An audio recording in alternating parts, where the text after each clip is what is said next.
இன்னைக்கு வந்து என்ன வீடியோ பார்க்க போறீங்க அப்படின்னா, ஒரு ஷாப்பிங் வீடியோ தான். நான் வந்து ஒரு ஃபங்ஷனுக்காக தான் ஷாப்பிங் பண்ணிக்கிட்டு இருக்கேன்.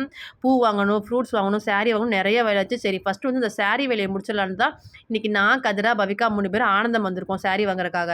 இருக்கறதுலயே ஒரு ஒரு கஷ்டமான டாஸ்க் என்னன்னா, அந்த சாரி வந்து சூஸ் பண்றது தான். ஏன்னா நமக்கு அங்க போனா எல்லா சாரியுமே பிடிக்கும். பட் எதுவுமே பிடிக்காத மாரி இருக்கும். எடுக்கும்போது பிடிக்கும், எடுத்ததுக்கப்புறம் நல்லாவா இருக்கு அப்படிங்கிற மாரி தோணும். என்னோட பட்ஜெட் இன்னைக்கு எவ்வளோச்சா ஒரு 3000க்குள்ள சாரி பார்க்குற மாரி இருந்துச்சு. சரின்ட்டு நார்மல் சாரிலாம் வேணான்னு பட்டு செக்ஷன் தான் போயிருந்தேன். சரி அங்க போய் பார்க்கலாம் அப்படின்ட்டு.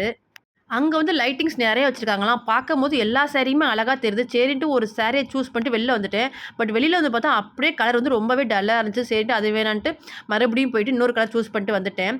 சரி சாரிலாம் பில் போட்டதுக்கப்புறமா நெக்ஸ்ட் வந்து நாங்க எங்க போயிருந்தோம்னா, பூ வாங்க தான். இந்த பூ மார்க்கெட் எங்க இருக்குன்னா, நம்ம வந்து மாரியம்மன் கோவில் போவோம் இல்லையா? தஞ்சாவூர்ல அங்க தான் இருக்கு. இருக்கறதுல இதுதான் பெரிய பூ மார்க்கெட்.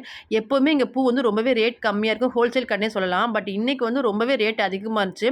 முகூர்த்த நாளுங்கிறனால சரின்ட்டு எங்களுக்கு வந்து மல்லிகைப்பூ வந்து 1/4 கிலோ வாங்கிட்டு வீட்டுக்கு வந்தாச்சு. இதுக்கு மேல வந்து ஃப்ரூட்ஸ்லாம் வாங்குனதுக்கப்புறம், நாளைக்கு வந்து ஃபங்ஷனுக்கு ரெடி ஆகணும். இன்னைக்கு